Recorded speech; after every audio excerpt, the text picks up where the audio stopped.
+3 fast semester arts science commerce सब university पिलामानों आज ये भिडियो गुरुत्वपूर्ण। तो आम जो समस्त कंपलसरी कौन रही ना VSC, ये जो VSC में कौन पढ़ुचे वैल्यू एडेड कोर्स रे environmental studies and disaster management, ये सर नो परिवेश अध्ययन और विपर्य परिचालना। तो पे गोटे बुझार कथा कौन ना ऑलरेडी यूनिट 2 मुझे छाड़ देती, यूनिट 1 2 सरी आज यूनिट 3 रे कौन ना आम जो पढ़ुचे विपर्य परिचालना डिजास्टर मैनेजमेंट। यूनिट 3 रे तुमर सर्ट क्वेश्चन 2 मार्क्स हो कि 3 मार्क्स हो कि 5 मार्क्स, मु 5 मार्क्स बेक रे माने 5 मार्क्स को बेस रे रखी है। तेणुक 5 मार्क्स बेस रे मु आज तुमको सर्ट क्वेश्चन को बुझाई देवी को इंपोर्टेंट सर्ट क्वेश्चन ऑलरेडी परीक्षा आसिक अच्छे पाने एतिकी पढ़। आज मुझे 12टी मोस्ट प्रोबाबिलिटी क्वेश्चन तुम सम्मुख रखी माने उत्तर सहित, ठीक अच्छे बुझाइबी, ध्यान दे बुझब, एग्जाम बोबाल हम कि डरबार ना कि भावनी कि सार यहाँ आमर परिवेश उपर मुझे जापानी एनवायरमेंटल स्टडीज डिजास्टर मैनेजमेंट कौन सब पढ़ी कष्ट लगुच, किसी कष्ट ना तुम बस बुझाई कहबी भिडियो ध्यान दे बुझ। जदि पार भिडियो देखी सारापर जदि समय अच्छे नोट कर कि डायरेक्ट स्क्रीनशॉट मार यूट्यूब ये जो भिडियो है। अच्छा हाँ मुझे स्क्रीनशॉट मारे मत सुजोग देवी कि असुविधा नहीं, और जब पारे नोट करदेव जो समय थी है घंटा 2 घंटा टाइम भाग करी फास्ट वीडियो देख बुझी जाओ, देन आउ थे वीडियो को प्ले करके तुम नोट करदेव। ओके अच्छा हाँ मुझे कहीदे पे आम यूनिट 1 2 3 4 सब देखा। आज देखा यूनिट 3 रु जहाँ भी सर्ट क्वेश्चन हो पार बार बार कहूँ मुझे 5 मार्क्स बेस आज सब बुझेबी मुझे सब प्रश्न गुड़िक 5 मार्क्स रूप रखी कहीं तुम 2 मार्क्स रोच पे के शब्द मैंने के शब्द लिख 50 वर्ड्स लिख ना नहीं 50 वर्ड्स रे। अच्छा हाँ 2 मार्किया लिखा 50टी शब्द रे, 5 मार्किया जब परीक्षा प्रश्न आसो 5 मार्क्स के शब्द लिखे पे ना 250 मैं 250 है। 8 मार्किया पे के लिखुच के ना 800 वर्ड रे, ये सर नो 800 शब्द रे 8 मार्किया 5 मार्किया 250 2 मार्किया आम लिखुचे के ना 50टी शब्द रे। तेणुक आम बेस रूप बुझीदेवा गोटे लंग क्वेश्चन जो सर्ट क्वेश्चन गुड़िक रही आम जो बुझी ना से सर्ट क्वेश्चन परीक्षा जमी पकौ जो मार्क पकौ ये तुम कम लगे है। प्रथम प्रश्न आसला विपर्य कौन विभिन्न प्रकार प्राकृतिक और कृत्रिम विपर्य उल्लेख कर। फास्ट प्रोबाबिलिटी क्वेश्चन आम आसला कहला कौन विपर्य फास्ट माने पचारा माने डेफिनेशन पचारा आमको तार विभिन्न प्रकार प्राकृतिक और कृत्रिम विपर्य उल्लेख कर। विपर्य कौन करे आम साधारण माने सरल भाषा बुझा तो विपर्य कौन पिलाने ना जोटा आम कौन कौन प्राक संकेत दौन थ कौन प्रकार संकेत नदे हठात विपर्य घटी थाए, किंतु आजिका डेट रे संकेत तो दौर से माने बात्या बन्या हो जहाँ भी विभिन्न प्रकार आमर जो मेसीन गुड़ बाहर से अलरेडी कौन आमको सिग्नाल दौरान ना नहीं ये माने ये विपर्यटा हम कि नहीं, किंतु अधिकांश पिला लिख यहाँ अधिकांश क्षेत्र में कौन हुए कौन प्रकार संकेत नदे हठात विपर्य घटी थाए है। यह फल साधारण जीवन धारण विपर्यस्त हो पड़े। साधारण जीवन स्थान कौन आमर खाद्य वस्त्र बासगृह इत्यादि समस्त क्षेत्र में आम कौन विपर्य हो पड़े ना नहीं सब जगह पे कौन आम विपर्य पड़ जाऊ है। ये लिखी चल डरवा नहीं पिला है। इंट्रोडक्शन तापर पड़ू जा कहला मनुष्य एवं अन्य प्राणी कूलंकर जीवन हानि होगा सहित अनेक धन संपत्ति नष्ट हुए। जल जोगाण विद्युत जोगाण खाद्य जोगाण कमन कथा ना जल ना विद्युत ना आम लाइन कट पावर कट हो जाए एवं फूड सप्लाई हो पारे ना नहीं देख सब स्कूल मान रही जाते लोक उठी आसी ना गवर्नमेंट तरफ किसी खाद्य मिले चूड़ा हो बिस्कुट जहाँ भी हो etcetera line fan power cut हो जाए आम वाटर सप्लाई हो पारे समस्त बोरिंग सिस्टम अच्छी जार बोरिंग अच्छी लाइन थे मैंने मोटर स्विच मारी मैंने उठेब ये सर नो। अच्छा हो रेलपथ आउ कौन हुए ना चलाबुला रास्ता तो लिखिदेव जो जीवन यातायात कौन रेलपथ हो सड़क पथ हो पोल हो दूर संचार पर केतेक व्यवस्थार विपर्य हो पड़े गोटे कथा बढ़िया बुझल तो। अच्छा नेक्स्ट आमको कौन कही प्राकृतिक कृत्रिम विपर्य विशेष कर प्रकार गोटे प्रकृति द्वारा जोटा प्रकृति करोची है आ गए मनुष्य जोटा मनुष्य सृष्टि निजे कर देखिए मनुष्य कौन कर प्रकृति कौन कर बार बार पे कहूँ जी आज पढ़े से परीक्षा प्रश्न आसो डोंट वरी व्यस्त हर ना भिडियो समस्त नियंत्रित समस्त फ्रेंड को शेयर करदेव ठीक अच्छे। विपर्य प्रकार कहला विपर्य उत्पत्ति अनुसार यह मुख्य दुई भाग कौन प्राकृतिक मनुष्य प्राकृतिक कौन ना पवन संपर्कित कौन कौन माने बात्या घूर्णिबात्या हरिकेन ना नहीं टर्नेडो सामुद्रिक ढेउ विभिन्न प्रकार पवन विषय तुम डायरेक्ट एमती नहीं तुम भाव कि सार आम एमती मनौनी अरे किसी नहीं प्राकृतिक विपर्य लिखिकी डायरेक्ट लिखिदेव गोटे एमती पॉइंट आउट करा किसी आवश्यक भी ना जब मनौनी पवन संपर्क जल संपर्कित भूमि भूमिक भूमि माने भूमिकंप भूस्खलन ना आग्नेय उद्गीरण जल कौन बन्या मरुड़ी अत्यधिक वर्षा ना नहीं अच्छा बन्या कौन ना माने पानी पवन माड़ी आसे बात्या कौन जोर पवन हो तो झिझि वर्षा हो तो ये भल्टा सब ना नहीं ये प्राय विशेष कर उभर जाऊँगी तो सेमती मिसाई लिखिद मनुष्य कृत विपର୍ଯ୍य कौन पे ना कौटे निआ लगिगला घर पोड़ी हो कल कारखाना निआ हो जंगल निआ हो ना ये सब माने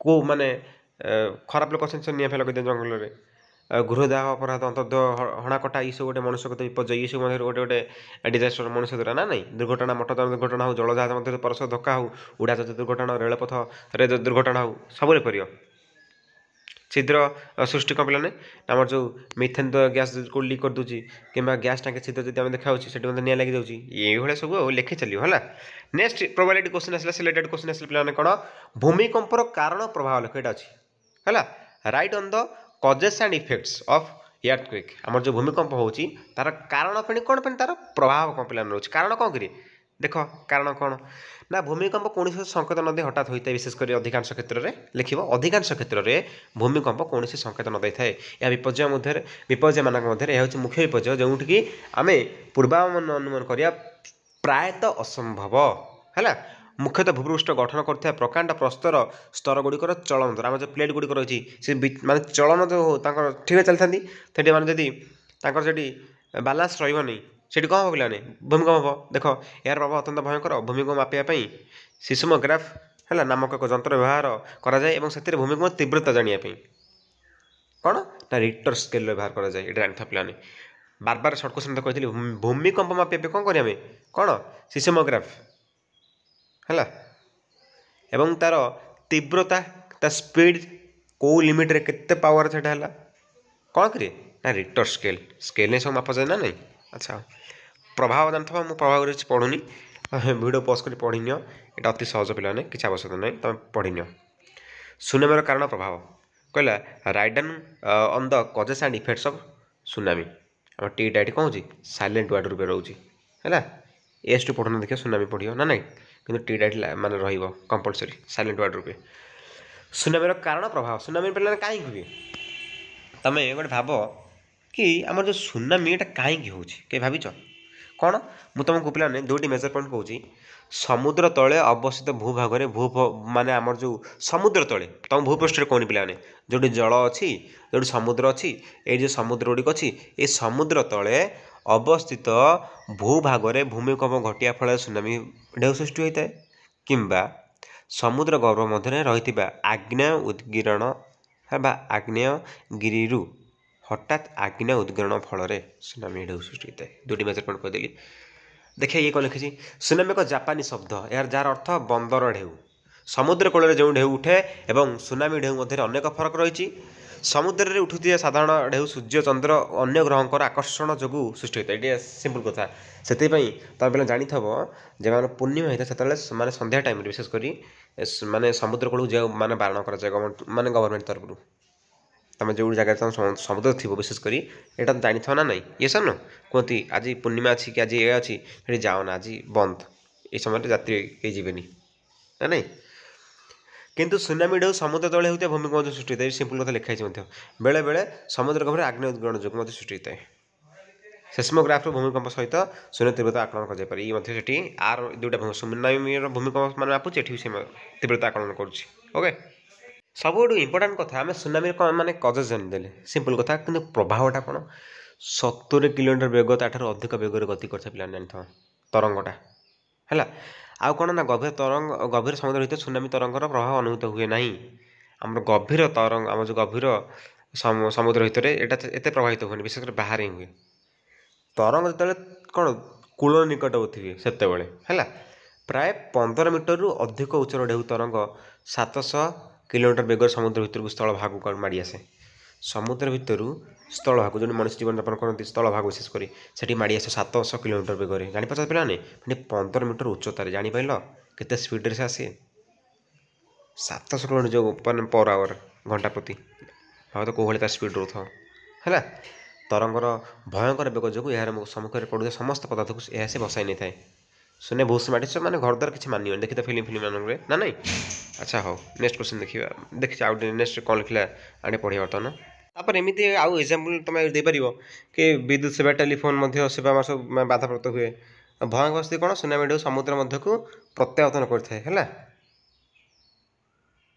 ଯେତେବେଳେ କ'ଣ ହୁଏ ଫେଣି ପୁନର୍ବାର ସେ ଯେବେ ଯିବ ଗାଡ଼ି ମଟର ଗଛ ମଣିଷ ଗୃହପାଳିତ ପଶୁ ସହରରେ ମାନେ କ'ଣ ଇତ୍ୟାଦି ସମୁଦ୍ର ଭିତରୁ ଟାଣି ନେଇଯାଇଥାଏ ଆସିବ ଫେଣି ପଳେଇବ। ତ ଏଇଟା ହେଲେ ସବୁଠୁ ମାନେ ଭୟଙ୍କର ପରିସ୍ଥିତି ସୃଷ୍ଟି କରିଥାଏ। ଏମିତି ସବୁ ଲେଖିବ ହେଲା। ଆଉ ଅନ୍ୟ କଥା ରହିଲା ଆଉ ନେକ୍ସଟ ଦେଖିବା କହିଲା ଘୂର୍ଣ୍ଣିବାତ୍ୟାର କାରଣ ହେଲା। ସାଇକ୍ଲୋନ୍ ଜଣ ହେଇଥାଏ right on the causes and ମାନେ ଇଫେକ୍ଟସ୍ ଅଫ୍ ଘୂର୍ଣ୍ଣିବାତ୍ୟା ମାନେ ସାଇକ୍ଲୋନ୍ ହେଲା। Causes and effects of cyclone. ଆଚ୍ଛା ହଉ ଦେଖିବା ଏଠି କ'ଣ କହୁଛି। ଘୂର୍ଣ୍ଣିବାତ୍ୟା କ'ଣ ନା ଆମର ସାମୁଦ୍ରିକ ଜଳଭାଗ ଉପରେ ବାୟୁ ଗରମ ହେଲେ କେବେ ଦେଖ ସୃଷ୍ଟି ହୁଏ ହେଲା। ଦେଖ ଏହି ଉଷ୍ଣ ବାୟୁ ହାଲୁକା ହୋଇ ଉପରକୁ ଉଠିଯାଏ। ଠିକ୍ କଥା ଏଇଟା। ତେବେ ବାୟୁଟା ଗରମ ହେବ ଉଷ୍ଣ ବାୟୁଟା କ'ଣ ହେବ ଯେଉଁ ଟିକେ ଉଷ୍ଣ ଆକାର ଥିବ ହେଲା ସେ କ'ଣ ଉପରକୁ ଉଠିଯାଏ ନା ନାହିଁ। ଆଚ୍ଛା ଫଳରେ ସେହି ସ୍ଥାନରେ ଲଘୁଚାପ ସୃଷ୍ଟି ସେଠି ଲଘୁଚାପ ମଧ୍ୟ ହେବ ନା ନାହିଁ। ଲଘୁଚାପ ଅଞ୍ଚଳ ଚାରିପଟେ ବାୟୁ ଅଧିକ ଚାପ ଅଧିକ ଥାଏ ତା ସେଠି ପ୍ରେସରଟା ସେଠି କ'ଣ ହେବ ଅଧିକ ହାତରେ ହିଁ ରହିବ। ତେଣୁ ଚାରିପଟେ ରହିଥିବା ଗୁରୁଚାପ ଅଞ୍ଚଳରୁ କେନ୍ଦ୍ରରେ ମାନେ ଆମର ଯେଉଁ ଗୁରୁଚାପ ଯେଉଁଠି ହେଉଛି ସେ ଅଞ୍ଚଳରୁ କେନ୍ଦ୍ରରେ ଆମର କୋର୍ ପୋଜିସନରେ ଲଘୁଚାପ ଅଞ୍ଚଳକୁ ଖୁବ୍ ବେଗରେ ବାୟୁ ପ୍ରବାହିତ ହୁଏ। ଏହି ବାୟୁ ପ୍ରବାହ ଯୋଗୁଁ ଲଘୁଚାପ ଅଞ୍ଚଳରେ କେନ୍ଦ୍ରରେ ଏକ ଆଖି ସୃଷ୍ଟି ହୁଏ। ଚାରିପଟରୁ ଆସୁଥିବା ବାୟୁ ଲଘୁଚାପ ଅଞ୍ଚଳ ଘେରି ଫଳରେ ଘୂର୍ଣ୍ଣି ସୃଷ୍ଟି ହୁଏ। ଆଖି ସୃଷ୍ଟି କ'ଣ ଗୋଟେ କୋର୍ ସୃଷ୍ଟି ଗୋଟେ କେନ୍ଦ୍ର ଟାଇପ୍ର ହେଲା। ଏ ପ୍ରେସର ବାୟୁ ପ୍ରେସର ରହିଲା ଏଠି ସବୁଆଡ଼ୁ ଆମର କ'ଣ ବାୟୁ ପ୍ରେସର ରହିଲା ତାପରେ ଉଷ୍ମ ବାୟୁ ଆଉ ହାଲୁକା ଉପରକୁ ଯେଉଁ ଉଠିଲା ସେଇ ସମୟରେ କ'ଣ ବାୟୁ ଗରମ ହେଲା। ବାୟୁ ଗରମ ହେଇକିନା ନା ଏଇଟା ପ୍ରୋସେସଟା ହେଲା। ତାପରେ ଆମର ବାୟୁ ଅଧିକ ମାତ୍ରାରେ କ'ଣ ସେଠି ହେଲା ବାୟୁ ମାନେ ଚାପଟା ପ୍ରେସରଟା ସେଠି ରହିବ ସେଥିପାଇଁ କ'ଣ ହେଲା ଘୂର୍ଣ୍ଣିବାତ୍ୟା ସୃଷ୍ଟି ହେଲା ହେଲା। ଏଇ ଯେଉଁ ଘୂର୍ଣ୍ଣିବାତ୍ୟାଟା ଯେବେ ସ୍ଥଳ ଭାଗରେ ପହଞ୍ଚିବ ସେବେ କ'ଣ ହେବ ନା ଅତ୍ୟଧିକ ମାନେ ପବନ ସହିତ ବାଦଲ ରହିଥିବା ଜଳୀୟ ବାଷ୍ପ ଯୋଗୁଁ ପ୍ରବଳ ବର୍ଷା ହୋଇଥାଏ ହେଲା। ବିଶ୍ୱମଣ୍ଡଳରେ ଅବସ୍ଥିତ ଦକ୍ଷିଣ ଆଟଲାଣ୍ଟିକ୍ ମହାସାଗର ଉପରେ ସୃଷ୍ଟି ହୋଇଥିବା ବାତ୍ୟାକୁ ଆମେ ହରିକେନ୍ କହୁଛେ। ଦକ୍ଷିଣ ପ୍ରଶାନ୍ତ ମହାସାଗର ଆମେ କହୁଛେ କ'ଣ ପିଲାମାନେ ନା ଟାଇଫୁନ୍ ହେଲା। ଏବଂ ଦକ୍ଷିଣ ପ୍ରଶାନ୍ତ ମହାସାଗର ଭାରତ ମହାସାଗର ଉପରେ ସୃଷ୍ଟି ହୋଇଥିବା ତାଙ୍କୁ କହୁଛେ କ'ଣ ସାଇକ୍ଲୋନ୍। ଆକୁ ପିଲା ମନେ ରଖିବା ଟିକେ ଇମ୍ପୋର୍ଟାଣ୍ଟ କଥା ହେଲା। ହରିକେନ୍ ଟାଇଫୁନ୍ ସାଇକ୍ଲୋନ୍ ହେଲା। ପ୍ରଭାବ ତୁମେ ପଢ଼ିନା ପିଲାମାନେ କିଛି ବାହାଦୁର କଥା ଲେଖିନି। ଏଇଟା ମଧ୍ୟ ପ୍ରୋବାବିଲିଟି ଅଛି ହେଲା। ସିଲେକ୍ଟେଡ଼ ରହିଛି ପିଲାମାନେ ଭୂସ୍ଖଳନ ହେଲା।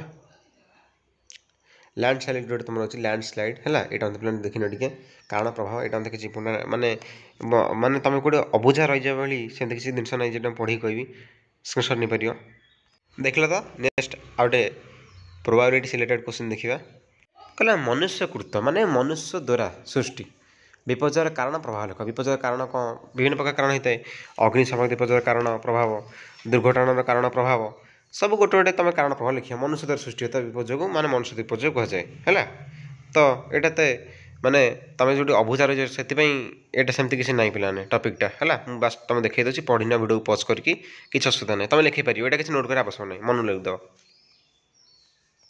ତ ବିଶେଷ କେତେ କଥା ଲେଖିଛି ତୁମେ ଏଇଟା ଲେଖିପାରିବ ପିଲାମାନେ କିଛି ନାହିଁ ମିଶି ମାସି ଲେଖିଦେବ ହେଲା।